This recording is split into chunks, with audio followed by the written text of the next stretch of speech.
আসসালামু আলাইকুম। আমাদের আজকের ভিডিওতে সবাইকে শুভেচ্ছা জানিয়ে শুরু করছি।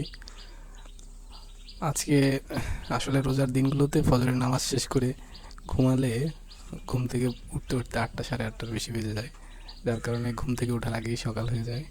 গ্রামের দিকে যে সকালে পাখির ডাক, মোরগের ডাক শুনে ঘুম ভাঙবে, সেটা আসলে এইখানে হয় না এই রোজার মাসটায়। তো সকালেই আজকে একটু দূরের একটা জমিতে যাওয়ার জন্য বাড়ি থেকে বের হইলাম। আমাদের এই দূরে কোনো একটা জমিতে এখন যাব। তো বাড়ি থেকে বের হইলাম।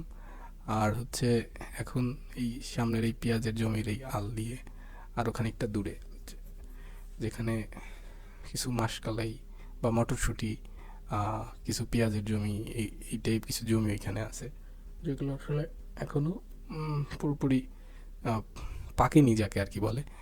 ওইটা এখনও তোলার মতো হয়নি। সেই কারণে এমনিতে দেখতে যাব, আর কিছু আসার সময় হয়তো কিছু মটরশুঁটি তুলে নিয়ে আসবো, যেটা পরে প্রসেস করে খাওয়ার একটা ব্যবস্থা করা যাবে। তো সেই হিসেব করে রওনা হইলাম। রোদ মোটামুটি মাথার উপরে চলে আসছে।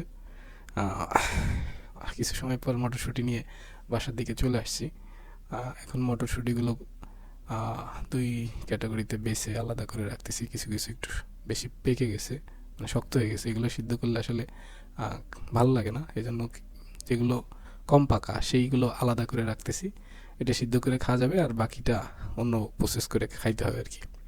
তারপর আব্বু ডাক দিল যে একটা হাঁস জবাই করতে হবে। তা আব্বু আর আমি দুজনে মিলে হাঁসটারে হালাল করে ফেললাম, আল্লাহ আকবার দিয়ে দিলাম। একটা হাসা আর কি যাকে বলে, হাসা মানে পুরুষ হাঁস। হাঁস জবাই করার পরে একটু আসলাম বড়ই গাছের এখানে। অনেক দিন পরে আসছি যেহেতু বাড়িতে।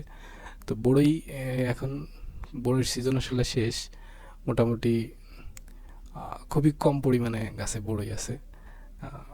এখন দেখি কতগুলো পাওয়া যায়। গাছে উঠে ঝাঁকি দিতেছি। অন্য অন্য দিন আগের যখন মানে পুরোপুরি গাছে বড়ই থাকে তখন বেশ বড়ই পড়ে, কিন্তু এখন আসলে এই গাছে বড়ই নেই, তো পড়ারও সুযোগ কম। এখন ঝাঁকি দিয়ে দেখলাম গাছে বড়েছে আসলে পাতাই বেশি পড়তেছে। তারপরেও যেগুলো আছে সেগুলোই ঝাঁকি দিয়ে আর কি। এটাই হয়তো এই গাছের শেষ ঝাঁকি দেওয়া। আহ, এই টুকটাক অল্প কিছু বড়ই পড়ছে এখানে, যেগুলো এখন কুড়াই নিব। গাছেই বড়ই নাই, সেক্ষেত্রে আর কি করার। এই গরমের দিনে আসলে যারা আর কি মাঠে কাজ করে একটু গাছের ছায়ায় বসে এরকম টক মিষ্টি বড়ই খুব আসলে খুবই মজার এই বড়ইগুলা, কিন্তু আসলে একসাথে বেশি খাওয়া যায় না। আর এখন তো আসলে খাওয়ার সুযোগ নেই, রমজান মাস। তো আমি আসলে এগুলো তুলে নিয়ে যাচ্ছি। এগুলো হয়তো শুকাবো আর কি, গতকালকের ভিডিওতে যারা দেখছেন ওইটাই আর কি।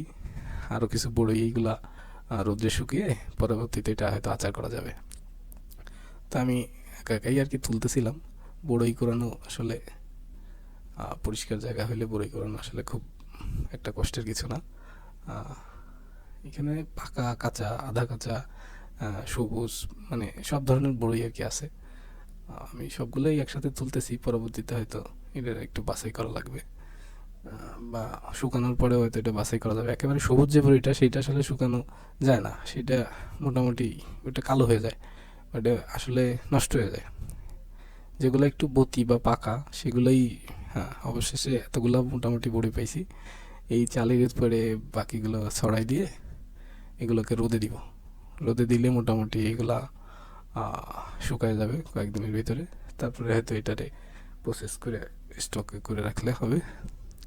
বড়ি টুকানোর শেষে আসছি হচ্ছে অ্যাকোরিয়াম পরিষ্কার করতে। অ্যাকোরিয়ামটা আসলে ময়লা হয়ে গেছে অনেক, মাছগুলোর অনেক কষ্ট হচ্ছে।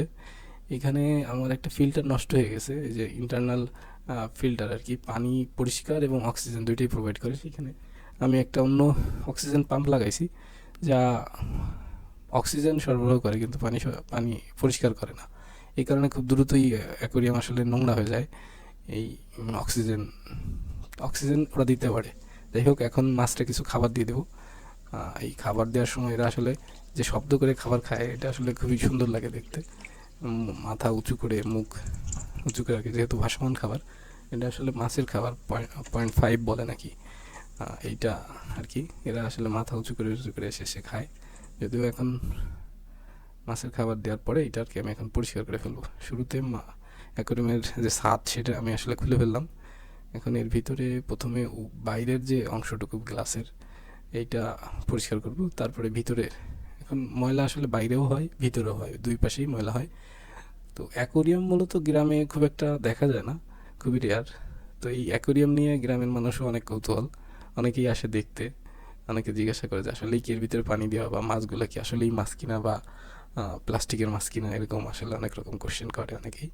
এর ভিতরে অনেকে আবার জিজ্ঞাসা করে মাছগুলোর রং দেওয়া হয়েছে কিনা, আমরা রং করে দিছি কিনা মাছগুলোকে কি আসলেই রং করা যায়। যাই হোক, ভিতর থেকে আস্তে আস্তে ফোম দিয়ে আমি আসলে ঘষে ঘষে পরিষ্কার করে ফেলতেছিলাম।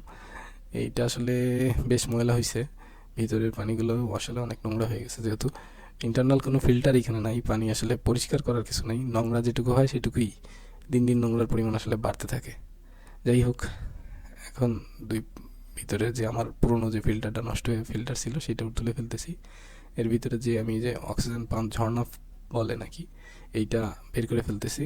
এরপরে এইখানে আমি একটা নতুন পাম্প নিয়ে আসছি, এটারে বলে হচ্ছে অ্যাকোরিয়াম ইন্টারনাল ফিল্টার। এটা একই সাথে পানি পরিষ্কার করবে এবং অক্সিজেন প্রোভাইড করবে এই পানির ভিতরে। একটা মেশিনেই দুই রকমের কাজ করবে, যাতে একদিকে মাছগুলোও খুব স্বাচ্ছন্দ্য থাকবে, অক্সিজেনের অভাব হবে না, অন্যদিকে অক্সিজেন হইলেও পানিও পরিষ্কার হয়ে গেল আর কি। তো আমি বিদ্যুতের লাইন দিয়ে দিলাম, এখন পাম্প কার্যক্রম শুরু করে দিছে। এখন এইখানে এই অ্যাকোরিয়াম কেনার সময় আমার এই 4 রকমের লিকুইড দেওয়া হয়েছিল, যেটা বলছিল ওরা যে এটা দিলে পানি পরিষ্কার হয়ে যাবে। কিন্তু আমি জানি না আসলে এটার কারণেই পানি পরিষ্কার হয় নাকি কিছুক্ষণ এরকম রাইখা দিলে এমনিই পরিষ্কার হয়ে যায়, জানি না। তো এইটা দিলে আসলে কিছুক্ষণ পরে পানি পরিষ্কার হয়, যে এটার কারণে হচ্ছে নাকি এই পাম্পের কারণে হচ্ছে এটা আসলে বোঝা যায় না।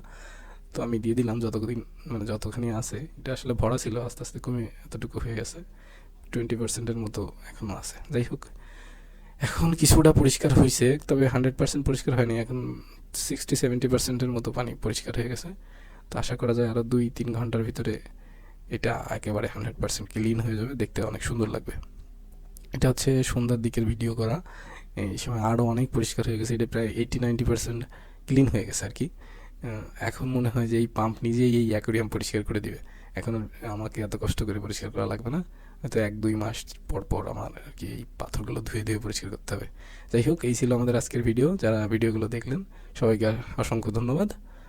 তো আজকের মতো ভিডিও শেষ করছি, আল্লাহ হাফেজ।